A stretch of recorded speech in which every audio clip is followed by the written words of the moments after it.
Televidentes, bienvenidos nuevamente a su programa Vivencias. Hoy continuaremos contándoles a todos ustedes la historia de Erika Marcela Estrada Vélez, psicóloga nacida aquí en Ciudad Bolívar. Continuamos entonces con esta segunda parte de esta historia tan bonita e inspiradora. Bienvenidos.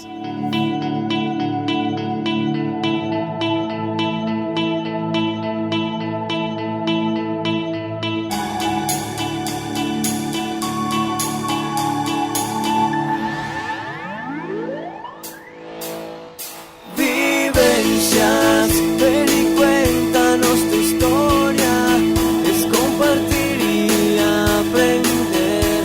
Vivencias, el programa que quiere la gente como tú. Bueno, Erika, pasando por todas esas facetas de tu vida, buscando como tu verdadera vocación, bueno, en lo administrativo, en estilista, pues de peluquería, de todas estas cosas, del arte de saber peinar, ¿cómo llega la psicología a tu vida? Bueno, ahí tengo que hablar un poquito antes de... Resulta que para ese 2008, que yo me fui para Medellín nuevamente, que ya vine aquí a vender la casa. Estando acá yo renuncio a mi trabajo y me quedo acá un tiempo. Unos días, no es mucho, llevaba como 15 días. Mis papás para ese 2008 decidieron separarse. Entonces, yo recuerdo que cuando mi mamá se dio cuenta pues, que yo había renunciado, me dijo, entonces se regresa para acá. Yo le dije, yo regreso para trabajar con usted. Me dijo, listo. Pero entonces empezó a llamar muy insistentemente, que me devolviera rápido y yo sentía como, yo quiero estar acá unos días, o sea, quiero compartir con mi abuelo porque ya mi abuela no estaba, quiero compartir con mi abuelo, yo ya casi no vengo, quiero estar aquí en mi casa, que me genera una paz tremenda. Y yo llamo a mi papá y yo le dije, papá, qué pereza, mi mamá está cansona, que yo me vaya, que vea. No, mija, quédese todo lo que usted quiera. Pero al cabo de unos minutos, pasan que 15, 20 minutos, él me llama, llorando. Y me dice, mi hija, ¿no sabe qué? Sí, devuélvase ya. Yo me siento muy solo. Cuando él me dice eso, yo dije, listo. Al otro día estaba en Medellín. Hice unas vueltas que tenía que hacer en Medellín y me fui. Yo llegué el último día de noviembre. ¿Noviembre tiene cuántos días? 30, 31, no sé. 30, creo. Bueno, llegué el 30 de noviembre. Llegué el 30 de noviembre y llegué a vivir con mi papá, ¿cierto? Llegué a vivir con mi papá y el 12 de diciembre muere mi papá. Ese fue un golpe mucho más duro, pues el de la abuela fue duro, pero la muerte de mi papá fue mucho más dura. ¿Por qué? Porque con mi papá cumplíamos años juntos, ambos cumplíamos el 8 de octubre, entonces todos mis cumpleaños eran con mi papá. Afines en muchas cosas, la música, los gustos, los temas de conversación, o sea, éramos iguales. Yo era una fotocopia exacta del papá en todos los sentidos, físicamente, en la forma de ser, en la manera de pensar, sus gustos, todo, ¿cierto? Entonces fue muy duro, justo pues irme por él y a los 12 días decir, pues, sí. Entonces ese 12 de diciembre, eran grados en Puerto de Río y yo estaba trabajando con mi mamá y salimos súper tarde. Lo encontré ya muerto en el apartamento. Entonces de una corra con él para el hospital y de ahí ya salimos pues con él para acá, a enterrarlo acá. Mi papá está enterrado acá, junto con mi abuela y mi abuelo. Y ya nos fuimos nuevamente para Puerto de Río y seguí trabajando. A los 9 meses de muerto mi padre, conozco un hombre hermoso, un hombre hermoso, divino. Sin embargo, era menor que yo. Yo tenía 26, él tenía 20. Pero yo, por respeto a mi papá, yo fui siempre de relaciones muy... Hasta ese entonces yo solamente había tenido 3 novios. Sí. Y de relaciones muy estables. Y yo como que necesitaba sentirme viva porque la muerte de mi papá me significó tanto que yo me sumí en el duelo y dentro de ese duelo experimenté una depresión profunda y en algunos momentos pensé, yo no quiero vivir más. Claro. Cabe aclarar que para ese entonces, debido a un problema en mi piel, el dermatólogo ya me había dicho, tú tienes el síndrome de ovario poliquístico, no puedes ser mamá, por más que quieras, no vas a quedar embarazada y si quedas embarazada, ese embarazo no llega a término. Yo busqué hijos, todos los que usted quiso, para darle el nieto al papá, pero nunca quedé embarazada. Entonces cuando el papá muere, acá en la sala de velación, yo le dije en el ataúd, hoy con usted yo entierro mis deseos de ser mamá, porque el hijo que yo quería tener era para usted, para que usted tuviera su nieto. Paré de contar. Conozco a este muchacho que en primera instancia me cayó re mal, lo odié, porque sí, me parecía, no sé, pero terminamos saliendo, conociéndonos y todo muy bien. Salimos desde agosto hasta octubre 10, que él se devolvía porque él llegaba a cumplir un contrato y ya. Pero yo dije, yo quiero vivir una aventura que se fue más allá, porque nos enredamos de más. Y él se fue, yo ya estaba embarazada, pero no sabía.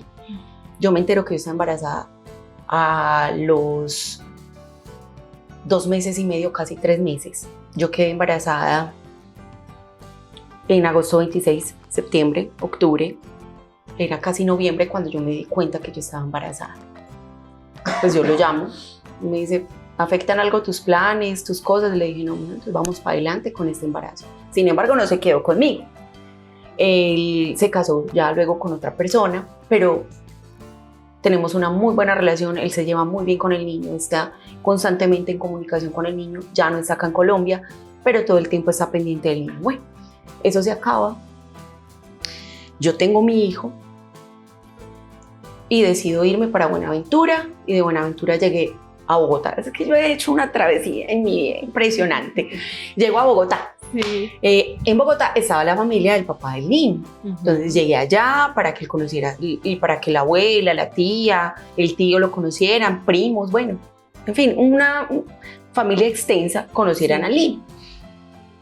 Y allá en Bogotá trabajé en peluquería, también trabajé en Pepe Ganga como asesora comercial. Y en ese tiempo conozco al papá de mi segundo niño, quien sería mi pareja por más o menos 5 años. En Bogotá vivo 3 años. Por cuestiones de pareja decido separarme y me regreso a Puerto de Río. Eso fue en el 2013. Llego a Puerto de Río y llego a trabajar a la peluquería, pero sin embargo yo decía, necesito algo estable por mis niños. Sí. Empecé a trabajar con Gana. Trabajé en Gana casi 3 años. Ya me retiro de Gana porque mi mamá se iba como instructora del SENA a enseñar peluquería, entonces yo me quedo con la peluquería. Pero a mi mamá le sale todo para irse al exterior. Entonces me dice, hay que cerrar. Entonces cerramos la peluquería y dije, ¿yo qué voy a hacer?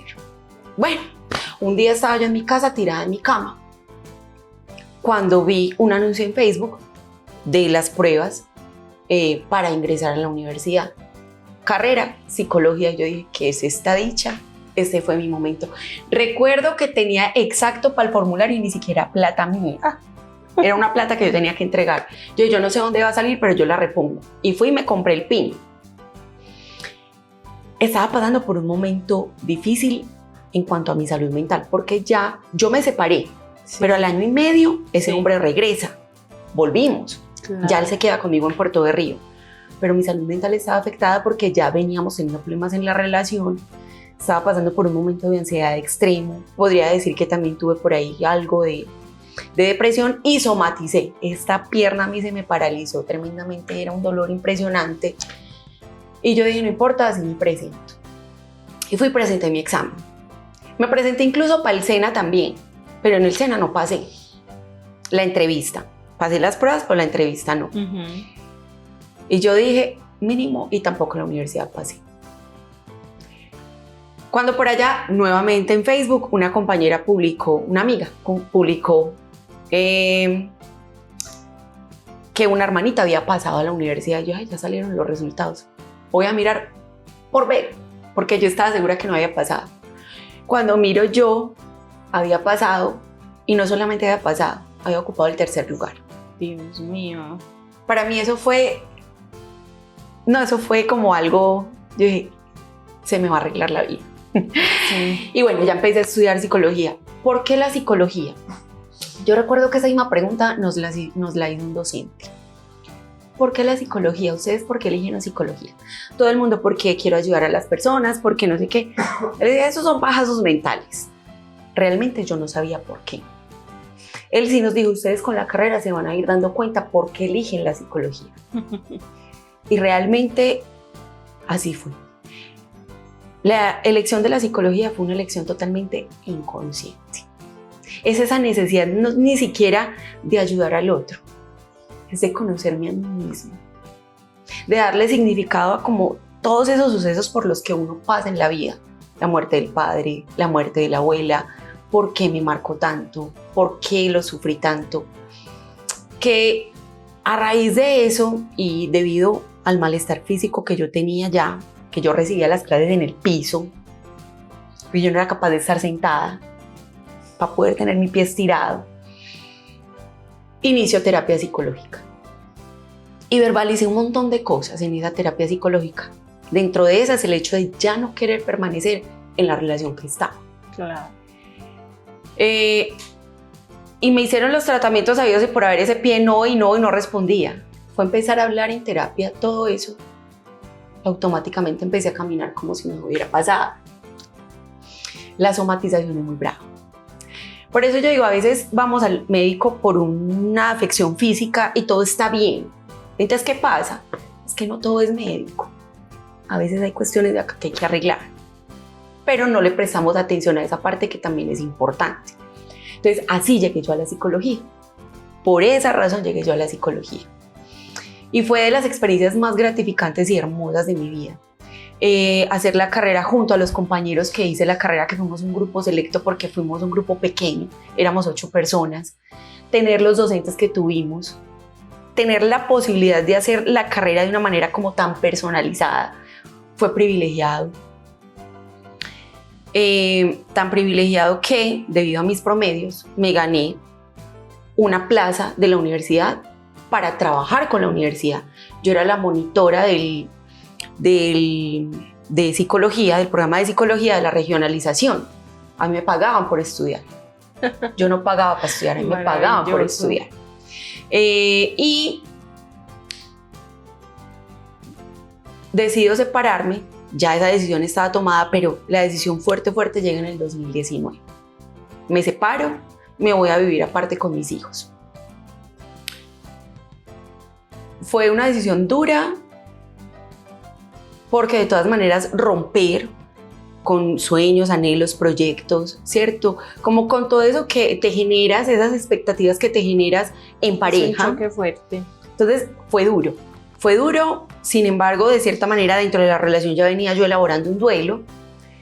Entonces por ahí como que no, a veces el ego también se compromete un poquito. Llega pandemia en el 2020. Yo me separo en septiembre del 2019 y pandemia llega en marzo más o menos, creo, del 2020. Para mí eso fue una bendición. ¿Por qué? Porque cuando hay una zona de confort, salir de ahí es muy difícil. Llegó un momento en donde yo quise retroceder mi decisión y volver. Entonces, yo todo el tiempo estaba en pro de hacer cosas para que recuperáramos la pareja, el hogar.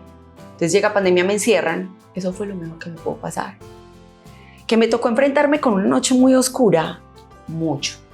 Tuve unas crisis de ansiedad y de pánico muy marcadas, finalizando el 2019, porque empezó ese darme cuenta de por qué lo elegí a él, por qué este hogar, por qué decidí pasar tantas cosas, por qué yo permití tantas cosas, por qué cometí estos y estos errores, porque a veces al ser humano también le cuesta entender que una relación es de dos y que no solamente una parte se equivoca, ambos nos equivocamos, ¿cierto? Ambos nos equivocamos. Entonces empezar como a encajar todo eso fue difícil, pero se logró.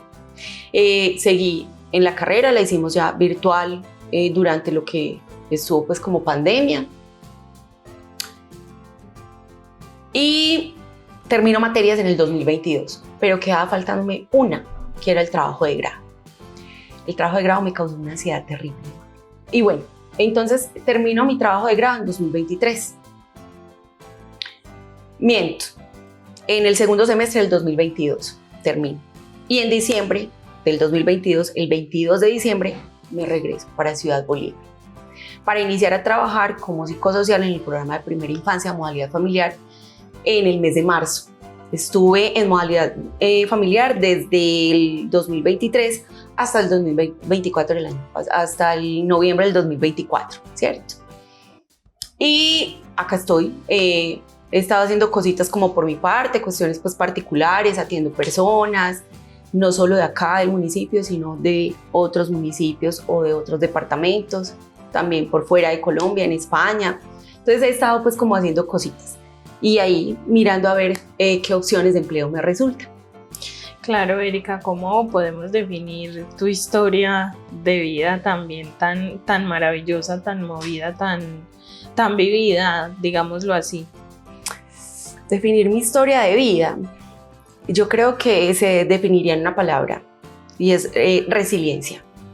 Porque como les decía al principio, tuve episodios y situaciones y vivencias excelentes, pero hay otras que marcaron demasiado y que fueron muy profundas y que me cambiaron en muchos aspectos, pero que pese al dolor logré levantarme y ser la mujer que soy ahora. Y gran parte creo que el motor de eso han sido mis hijos. Yo no sé qué sería de mí si ellos no estuvieran. Ellos son como mi norte en este momento, ese motor, ese polo a tierra. Pero sí, sentiría que es eso, la resiliencia. Bueno, Erika, muchas gracias por haber aceptado esta invitación de estar con nosotros hoy aquí en nuestro programa Vivencias. Para mí fue un gusto también conocerte y conocer tu historia de vida, además transmitirla a todas las personas que nos ven a través del canal 4 de Apacible y a nuestros seguidores en redes sociales. Nuevamente, gracias por haber aceptado esta invitación. No, gracias a ustedes por permitir contar mi historia. Tal vez muchos dirán, ¿eso de qué sirve? ¿Eso para qué? Pero a veces no sabemos que a través de nuestra vivencia podemos ser una voz de aliento para el otro. Bueno, yo a Erika la conozco desde aproximadamente 2017, cuando empezamos a estudiar la carrera de psicología en la Universidad de Antioquia. La relación, aunque al principio fue un poco ambivalente, rápidamente noté en ella varias cualidades que me parece que en lo personal me llaman la atención sobre ella, sobre sus características personales. Una de ellas es su capacidad resolutiva. Creo que es una persona que ante las dificultades busca soluciones de manera efectiva, pone en marcha como todas sus capacidades personales, su fortaleza en búsqueda de una solución. Creo que eso en lo personal creo que es una de sus más grandes características. Además que esto se liga mucho con otra característica de ella, y es que es muy activa, es una persona que siempre se está moviendo, siempre está en búsqueda de hacer algo. Es una persona muy activa generalmente cuando está en grupo, cuando hay alguna actividad. Erika, es que para definir a Erika yo creo que no existe una sola palabra en concreto, porque es una persona muy especial. Si yo tuviera que escoger palabras para describirla, creo que serían, primero, fuerza, porque es de las mujeres más fuertes que yo conozco. Es una excelente mamá. Creo que en los años que llevo conociéndola, me ha enseñado muchísimo el significado de lo que es una madre y cómo lucha una madre por sus hijos, porque es fuerte, es amorosa, hace lo que tenga que hacer para proteger y cuidar a sus hijos, y eso es valiosísimo. Y otra palabra que diría también que es muy Erika es alegría.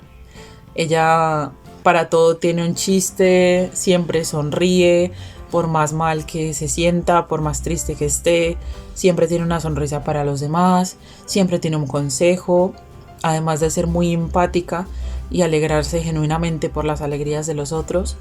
Es una persona de las que ya no hay. A ver, ¿en qué sentido? En el sentido de que a pesar de cualquier problema que se le presente, siempre tiene una respuesta optimista ante ese problema, ante esa situación. No sabe decirle a un obstáculo que no puede, porque ella es capaz. y cuando no es capaz, ni siquiera sé cómo hace, porque aún así lo saca. Es una buena profesional, es una de las mejores profesionales, y que siempre que yo tenga la oportunidad la recomiendo a mis amigos, a mi familia, porque confío mucho en su ética como profesional. Televidentes y seguidores de las redes sociales, agradecemos una vez más su conexión y sintonía con este programa Vivencias. Recuerden que aquí les contamos las historias más bonitas e inspiradoras de las personas de Ciudad Bolívar y, por qué no, del suroeste antioqueño. Esto fue todo de la historia de Erika Marcela Estrada Vélez. Regresamos en una próxima oportunidad con una nueva, bonita e inspiradora historia. Hasta pronto. Vivencias.